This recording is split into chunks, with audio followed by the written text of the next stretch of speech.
Well, I had 2 weeks vacation coming, so I thought I'd drive down to Florida, spend some time with an old friend, date a few girls, make a few parties, and just kind of live it up again.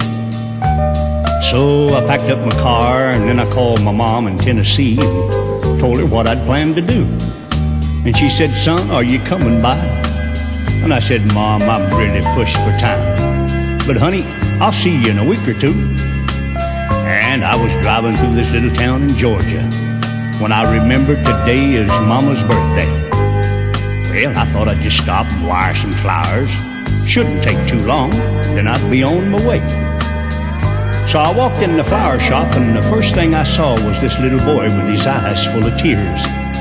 And I said, "Son, what's wrong?" And he said, "Mama loves roses, and today's her birthday, and I haven't seen her in almost a year." Roses for Mama, today's her birthday. Roses for Mama, today's her birthday.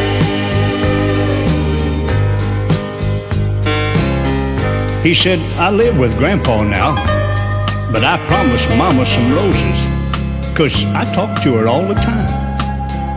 I wanted to give her 5, 'cause that's how old I am.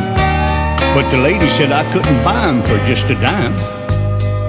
Well, the little feller's story kind of touched my heart. So I told the lady, just give him what he wanted and charge it to me. Well, that's when I told her to wire a dozen roses to my mama up in Chapel Hill, Tennessee. Well, I looked around, the little boy was gone. But all of a sudden, the door flew open and he came running back in. And he said, "Mister, I forgot to thank you for the roses." He smiled and shook my hand and ran back out again.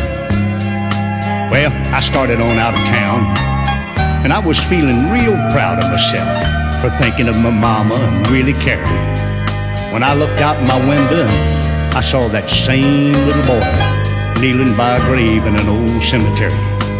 Well, I stopped my car and walked over to where the little boy was kneeling down, and he smiled up at me and he said, "This is where my mama stays. She says she sure does thank you for these pretty roses." Well, that's when I had to walk away, and I drove right back to that flower shop, and I said, "Lady, have you sent those flowers to Tennessee?" And she said, "No, not yet." And I said, "Well, just never mind. I'll just take them back with me."